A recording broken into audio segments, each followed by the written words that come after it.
안녕하세요.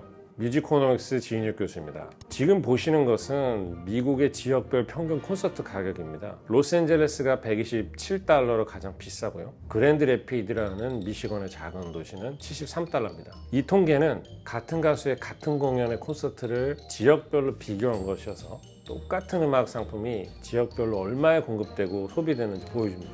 그럼 로스앤젤레스 팬들은 호갱이냐? 이런 질문을 할 수가 있는데 그게 꼭 그렇지 않은 것이, 같은 내용의 콘서트가 지역별로 다르게 가격이 매겨진 것은 지역별로 콘서트에 대한 수요 공급이 다르기 때문이죠. 수요 공급의 구체적인 의미는 무엇이고 무엇에 의해서 결정될까요? 수요는 소비자가 지불할 용의가 있는 가격이라고 보면 됩니다. 그리고 소비자가 지불할 용의가 있는 가격은 소비자의 만족도에 따라 결정이 됩니다. 즉, 수요는 소비로부터 느끼는 만족도다, 이런 결론이 나오는 거죠. 그런데 말입니다, 이 만족도는 소비량과 반비례합니다. 예를 들어서 여러분이 배가 아주 고파서 피자를 먹는다고 상상을 해보세요. 첫 번째 조각은 아주 맛있습니다. 만족도가 높다는 말이죠. 따라서 여러분이 지불할 용의가 있는 가격도 높습니다. 그런데 두 번째 조각은 첫 번째 조각만큼 맛있진 않아요. 따라서 지불할 용의가 있는 가격도 낮습니다. 세 번째 조각은 더 낮아요. 이 과정을 무한 반복하면 소비자가 피자 소비량을 증가시킬 때 지불할 용의가 있는 가격은 내려간다는 것을 알 수가 있습니다. 이 관계를 그래프로 표현하면 우하향하는 곡선이 나타납니다. 이번엔 공급에 대해서 얘기해 보겠습니다. 공급은 생산자 입장에서 생각하면 됩니다. 공급은 생산자가 받을 용의가 있는 가격과 생산량 간 관계입니다. 그래프로 나타나면 수요 곡선과 정반대로 우상향합니다. 다음과 같은 이유 때문이죠. 생산자가 받을 용의가 있는 가격은 생산 비용에 의해서 결정됩니다. 피자 가게 주인이 피자를 한 판 더 생산하기 위해서 생산 요소를 더 투입해야 됩니다. 일반적으로 생산 요소는 노동자본 기술로 분류를 할 수 있다고 합시다.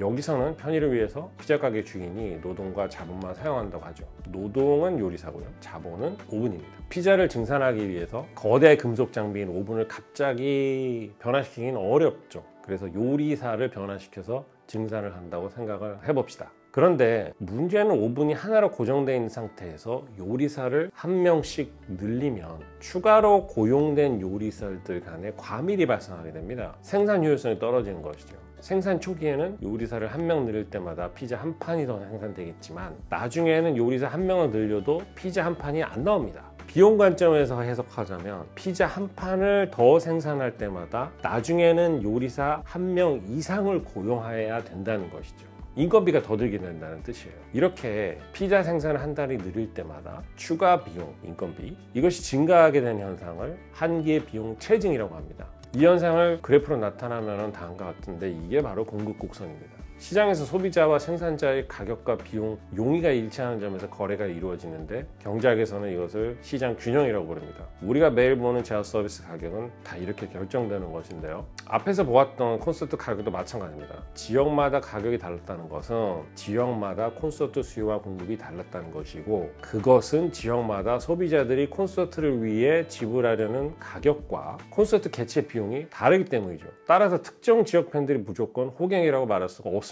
다만 지역마다 소비자가 선호하는 가수나 장르가 다를 수 있고 콘서트 개최 비용이 다를 수 있기 때문에 한 국가 안에서도 이렇게 가격 차가 많이 난다는 것은 상당히 재미있는 사실입니다. 같은 가수의 같은 콘서트 가격이 국가별로도 다를 수 있을 것 같아요. 그래서 이번에는 2019년 기준으로 가수별 콘서트 매출 통계를 보여드리겠습니다. 이 값이 크면 클수록 대형 가수라고 봐야 되겠죠. 핑크가 1위를 차지했고요, 에드 시런이 근소하게 2위를 차지했습니다. 이들 콘서트 매출액이 약 한 $2억 정도 되는데 1달러에 1,000원만 치더라도 한화로 2천억 원이 넘습니다. 우리 BTS도 6위에 올랐는데 10위 안에 들은 유일한 아시아 출신 아티스트입니다. 대단하죠? 더 놀라운 것은 투어 횟수가 핑크의 절반밖에 안 된다는 것이에요. 일반적으로 영어권 음악 시장이 가장 크기 때문에 BTS가 핑크나 에드시런처럼 많은 지역에서 콘서트를 하기가 어렵거든요. 그럼에도 불구하고 이 정도 기록을 올렸다는 것은 투어당 생산 효율성이 높다는 것을 의미하죠.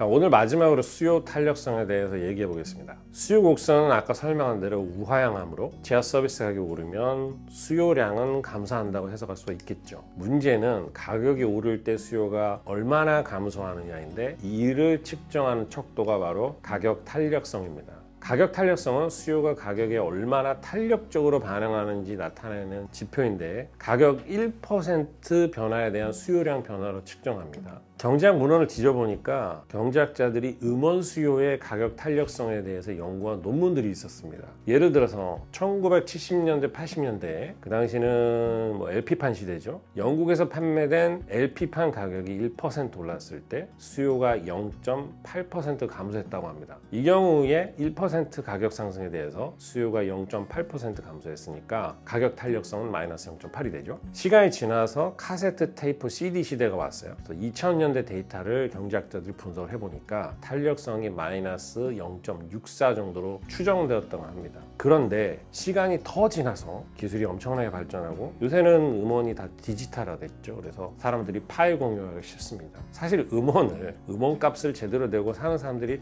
얼마나 많을지 의문입니다. 이렇게 음원이 디지털화 된 다음에 음원의 가격 탄력성을 측정해 보니까 마이너스 1.4까지 2배 정도 올랐다고 합니다. 음악 복제가 쉬워지니까 소비자가 가격 상승에 대해서 수요 감소로 더 민감하게 반응한 것이죠. 이렇게 음악 시장 연구와 통계를 분석하다 보면 재밌는 현상을 많이 발견하게 됩니다. 앞으로도 여러분께 더 많이 소개해 드리도록 노력해 보겠습니다. 이걸로 뮤지코노믹스 수요 공급 편을 마무리하겠습니다. 고맙습니다.